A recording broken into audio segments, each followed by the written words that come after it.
Hey guys, it is Coach AP coming at you through the video scope here in St. John's, Newfoundland, Canada. And I know some of you guys are saying, why do you have a toucan in your house? Well, I'm turning my heat off in my house from now on. My heat bill was just under $400 last month. I mean, I don't know what's going on. Fortis, you guys, I'm sure you're making lots of money over there, bumping up that dividend every year. So I'm not going to get into that too much, but I am going to be cold. No more heat. But let's get in. There's been lots of hot stuff going on around the province on the hockey side. People are back playing the game. There's hockey all over the place. So let's get ready to rumble.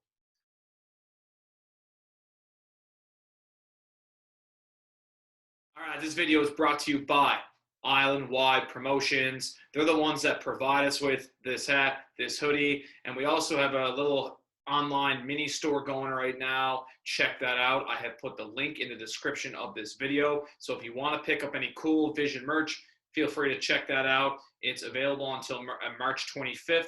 It's a Friday, so definitely check that out and get your orders in. Thank you to everybody who has ordered on this particular store. Greatly appreciated. Salute to you. Now, let's jump right into the hockey side. And congratulations to the Eastern Icebreakers under 13 AAA female team.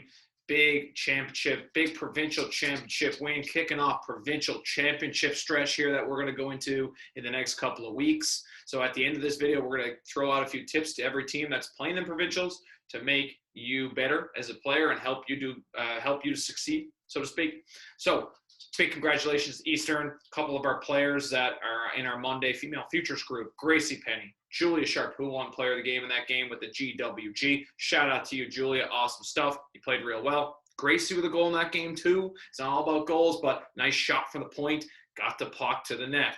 Get the puck to the net. Doesn't matter how hard it is. If it hits the net, we've got a chance. We can create three good things from there. We can get a whistle, get an offensive zone draw, we can get a goal, we get a rebound. So, hey, those are all three great things for us. And who else is there? Trying to draw a blank. Oh, I'm drawing a blank here. We got Sharp. We got Penny. Jane Kirby. Great game, Jane Kirby. Buzzing around out there today. Good stuff. Jane had almost scored there today as well. Had a good game. All right, so there's some players there that are in our program that did real well this week. Who else?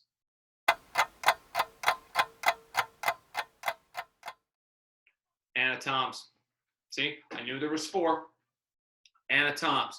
Great game today. Anna also playing a little bit with everybody. 2010, so next year is really going to be her year at this level. But, I mean, for a first-year player playing in that level, great job to you, Anna. And you guys shutting down some of Tri-10's high-octane offensive players. They've got Bryn Power there, which is another offspring of Ryan Tarzan Power. They just keeps pumping out kids that can play hockey. Bryn, you're a good player. And they got that forward there, Walsh. They had them playing together at one point. They tried to spread them out throughout the game, but then they put them together. So, you know, those two players, when they were together, they were a force. And they made it close late, but Eastern hung on. That three-goal deficit was just too much for Tri-Pen to overcome. But congratulations to Tri-Pen Ice for finishing second. So lots of good hockey over there on the West Coast. Great job to Hockey NL. Hockey now putting the under 13 and under 15 female AAA events this weekend in the same town. Now, that's a great idea. You got two rinks in the same complex in Corner Brook. Beautiful facility out there, a.k.a. the Pepsi Center. I'll always call it the Pepsi Center. You know, they had under 15 going one spot, under 13 in the other. So you can watch the other person's game. If there's an intermission, you just step across the way and you watch. And this is the way they do it on the mainland. And I'd really like to see more of this versus spreading it all out in different towns at the same time. So you might have a parent with two kids and one's under 13, one's under 15. They got to divide the force versus we've got it in the same building. They had Rogers TV, great job on the stream. We had some Facebook streams going. So I got to watch two games pretty well at one time. Yes, I do that sometimes. It's a day off. But it was good hockey. Great job on the H&L side of coordinating and setting that up so everything is under the same roof. Smart move. Now, under 13 female hockey could have been even better this weekend, but there are a lot of females that still play on the guys' side. And two players that notably played on Friday night, transitioned right into the Southern Shore, was Anna Greening for Tri-Pen and Adrian Shannahan for yours truly, St. John's Hitman. Shanny's first game in the history of her Hitman career. Great job, Shanny. And Anna Greening, just seeing the puck, seeing it and moving it on Friday, just gets the puck, it makes the simple play, tape to tape, played really well, played within herself. She's a player that's developing and getting better, and that's a tough lineup to get to play against. Our Hitmen team's got some good forwards, and I thought she did a real good job, better gap control than previous weekends that I've seen, and just moving the puck at the right time. And I'm watching a lot of hockey and seeing a lot of people just jam everything up the boards. Anna, good job for moving the puck, tape to tape, forehand to forehand. Great stuff. And Adrian, great game, skating well, working hard, being Adrian Shannahan out there, doing it all with a smile on her face. I guarantee you. Great kid. Wicked working with you, Adrian. It's a pleasure. All right. Also in that same game, Southern Shore, Friday night. I wish I could have been there, but I watched some of it online. Again, thank you very much to the Ford family and the Williams family for putting that on Facebook, on the Hockey Streams NL Facebook page. I think off the top of my head, that's what it's called. Check that out. It's awesome. Ben Yabsley, probably the most improved player in under 13 hockey right now. This was a player that in the fall, I mean, you could have probably said maybe he doesn't make AA. Just a big kid at that time. The skating was just okay. Just kind of like, this quickness wasn't really there. Looked like he wasn't in game shape. And fast forward to the past 2 weekends, goes out and pots 2 against Central, goes out now and on Friday night he pots 2 against Tri-Pen. He's got 4 in his last 2 games. Again, not always about goals, but this guy's contributing. He plays a lot on our penalty kill. He's good on the boards. He gets pucks out, and he's got nifty hands, good skills. His father, Peter, worked for my father, RP, back in many, many years ago, back in the 90s. Peter coached me in hockey. That's a long time ago now when dinosaurs roamed the earth. However, Peter was a pretty good player, and he's translating that over into the offspring and Ben. So I think that Ben has a really bright future in the game. His skating stride is improving. He is a big lad, and he's got those hands in tight. He's got some finish, but he's also got some flash and dash for a bigger guy. He's got some shiftiness. I think that might come from playing soccer. Kids play multiple sports at younger ages, and as long as you can, because it's great for your athleticism. And there's no coach out there that should say to specialize playing the same sport 12 months of the year, unless you're a pro or something like that, or high-end junior guy. That case, that's different. It's a job. But at these younger ages, these under 11, under 13, under 15, play multiple sports as much as possible. Yabber showing his soccer talents out there at times with a little dingle-dangle, a little bit of shoulder action, going in and popping those goals. Ben Whirling Dervish Yabsley, that is your new nickname, and we're sticking with that. Need you to play well in the Provincials at the beginning of April in Bay Roberts. If you're in Bay Roberts, pop over to Powell's Supermarket, grab yourself a coffee, and pop over to the Bay Arena because we got some good hockey planned April 1st to 3rd over there under 13 AAA Provincials.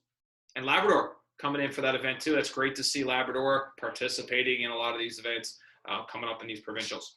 Good stuff. Okay, let's go back to Corner Brook. We're going to go from one side of the island to the other. I'm not very good at segues, but I watched a little bit of under 15 AAA Central versus Western. Now, Central secured first place in that league. They have not started Provincials yet, but Central secured first place. I think it was either a win or a tie in that game. I only watched the first 2 periods. It was 2-2 or 3-2 at the time when I turned it off. But one player that stood out to me who I think has gotten better is Abby Wells. Now, I've never worked with this player before, but notice the quickness. Notice the confidence carrying the puck. Wasn't just throwing it away. Looked like she's got an extra little bit of jump in her first couple of steps. I think she could be a player that watch out for her at HPP Regionals. Hopefully she tries out. But Central got some good players there. You've got Surrey Roberts can absolutely wheel. And Georgia Collins. Devil went down to Georgia. Zach Brown, Georgia Pine. Georgia Collins, great game out there, Georgia. I mean, player that just moves the puck, keeps it simple, nice skating stride. She's really tall, long stick. Played a really good game against Western. I really like players that just move the puck and don't just throw it away a lot. And Georgia Collins definitely did that in this particular game. So a couple of standouts there, Wells, Roberts, and Collins for Central. And Western got some good players there too. A couple of players that have stood out to me in previous HPP events and previous provincial stuff. So, I mean, I got to watch them a little tiny bit more to get them to know them a little bit better. But 3 players that really stood out for Central were those 3, that triumvirate. So, great job to you guys out there, the IcePak. Let's go back over to the East Coast. Again, we have hockey all across the island this past weekend, which was wicked to see. The Western Kings were over on the East Coast to play the Tricom Thunder and St. John's Hitmen and under 15 AAA. And one player, again, that I'm just going to keep on bringing his name up because I think Quebec Major Junior Hockey League teams need to know who this kid is Ty Peddigrew. Now, Peddigrew is just a pure goal scorer. Now, I'm just trying to look back on it now and trying to think of a player that can score like he can in terms of just only needs 1 or 2 chances in a game. And I think back to guys like Sean Wadden. I think back to guys like, Andrew White. This is a name blast from the past. Played for the Pembroke Lumber Kings. Wadden scored 45 for the Yarmouth Mariners way back when. These are guys that come to mind off my head that were just pure snipers. And Mr. Peddigrew is in that mold. Now, that pure sniper, I feel like it's almost a bit of a dying breed. But this guy can – if you get in the puck in the slot, you can pretty well take that to the bank. And even Chris Bartlett, who did a great job of commentary in this game, he even says if Peddigrew gets the puck there, it's probably in the back of the net. And he can just snipe. He's got a unique release, and his accuracy is just excellent.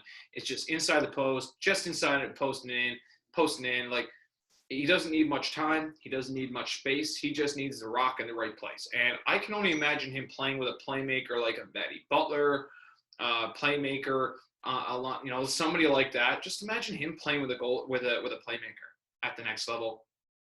Oh, baby, this guy can play. And that line, he played with Will Carroll in this game, in the game I watched, and him and Carroll have some chemistry. And that's another guy that I liked at the pre-Canada Games summer camp back 2020. I think it was summer 2020. It was summer 2020. I really like Will Carroll. That's another name. Quebec Major Junior Hockey League teams, write that name down. Will Carroll. This 07 class is absolutely loaded with high-end talent. I think that this 07 class, you might see a dozen. Yeah, a dozen. There hasn't been this many kids in Newfoundland drafted since probably the 01 draft class. This 07 class could have as many guys as the 01. You might not see a Newhook or a Mercer. I don't know. Who knows what happens there. But you will see a lot of guys in that top half of the draft. And working for the Quebec League, I'm going to pound the table for a lot of these dudes because they can all play and they're all ready. They're big, they're strong, they're mobile. And you got guys like Peddigrew and Carroll who can score and be good two-way players. So there's a real diverse pocket of players in that 07 age group. Now, last but not least, I'm just going to adjust my hat here. Island-wide Promotions, giving you guys another plug there. And, of course, my friends at Supplement King, got to give them a shout-out. All right, last but not least, tips, Provincials. We've got Provincials coming up now in the next couple weeks. Every age group has different times and where they have their Provincials, whether it be Easter week or whether it be Easter weekend or whether it be April 1st weekend. There's going to be lots of Provincials coming up. Couple of little tips to succeed. One, start preparing now.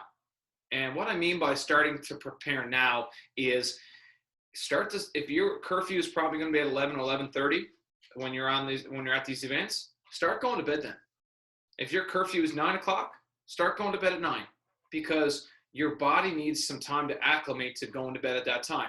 If you're used to going to bed at 2 o'clock in the morning and then the coach says, well, curfew is going to be at 11, well, you're not going to be able to go to sleep at 11. And then you're going to have to get up early, and then you're not going to get the right sleep. And it's just going to throw off everything in your game. We got a lot of games in a short period of time in these provincial events. Start drinking lots of water.